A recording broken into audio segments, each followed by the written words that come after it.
This is the Momentum Educate and Innovate podcast. My name is Val Robus and I'm the Digital Skills Specialist in Momentum, and I'm here today with Michaela from Roscommon Leader Partnership. So Michaela, I've already introduced you, but introduce yourself please. That's okay, thanks Val. So hi, my name is Michaela Deanne-Huggins. I work with Roscommon Leader Partnership. I've been working with them for the last 3.5 years.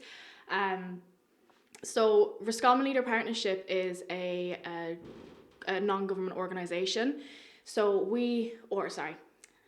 a local development company, and we get funding from the government, from different departments, and we use them to run local projects on the ground. So we work very closely with them, basically everyone in Roscommon. So we work with new communities, we work with migrants, we work with people with disabilities, we work with organisations, social enterprises. We are also involved in Erasmus projects as well. So the organisation, we have a very large scope of work that we do.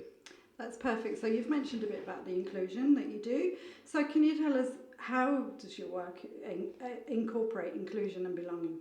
So, for example, I work part-time in the Family Resource Centre in Ballahadreen. Ballahadreen is a very diverse community. So we have, I think it's 24 nationalities living in the town.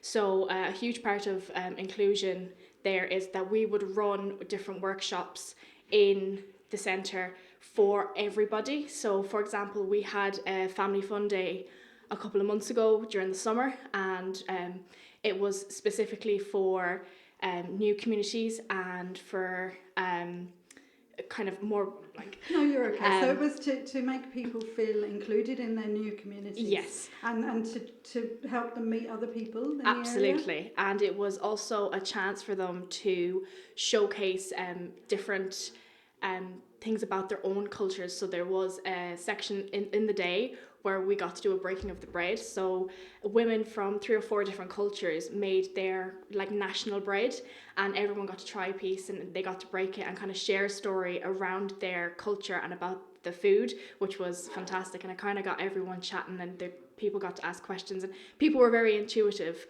So that was a great day to get people included in the community. That's amazing, because food really does break down barriers and include people. You know, you see it everywhere where food comes out, and it's automatically a connection, so people can start talking to each other, which is a great idea, really. Yes, absolutely. And is there anything that you would recommend for communities that they could do to be more included in their new communities? Is there any project that you've come about that helps in that respect? So we're currently working on one actually to do with food. It's called Food Includes, and it's to do with, like, that goes back to the food aspect, but it's upskilling people on how we can collaborate with one another through the medium of food, but it's kind of an education piece as well. So we're doing a training course on how we can learn about trauma through food. So that's kind of in development at the moment, and we're going to be sharing it with educators and also new communities and migrants. That's brilliant, because we're actually working on one, and it's called 3 Kitchens. So it involves people that maybe have moved to a different country, and how they can either volunteer for kitchens or create their own business. And actually, I've met a few people through that. So I've met the Ukrainian bakery. They're based in Leitrim, but they make their own food from their own country, and they sell at the local markets. So they're at Manor Hamilton Market. They're also at Sligo Farmers Market. So it's just that connection of bringing people back. And then, of course, I don't know if you've seen Funky's Caribbean Kitchen. Yes, I really want to go there. She came into Sligo to Ireland through direct provision.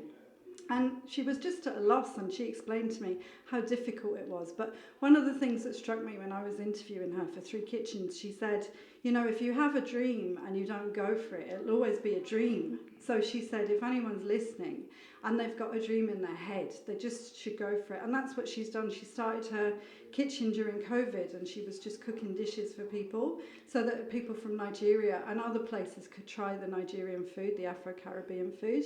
And now she has her own restaurant, and it's actually celebrating a year in business, which is just amazing. So fair play to her. That's brilliant. And it's great, though, these projects that you get to see people go from the bottom and see them succeed Again, that's the great thing about the projects that we work on. Absolutely, and then it inspires others to do the same. You know, they don't just come in and think, well, I can't do that, because they've actually seen someone that is doing that.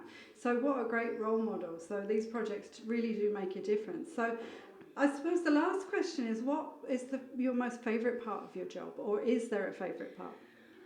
I think it's like that. It's seeing people succeed. It's seeing people get from quite difficult times to, you know, even small things like starting an education course, because, you know, once they get into that course, that it just opens the door to them for so many different opportunities.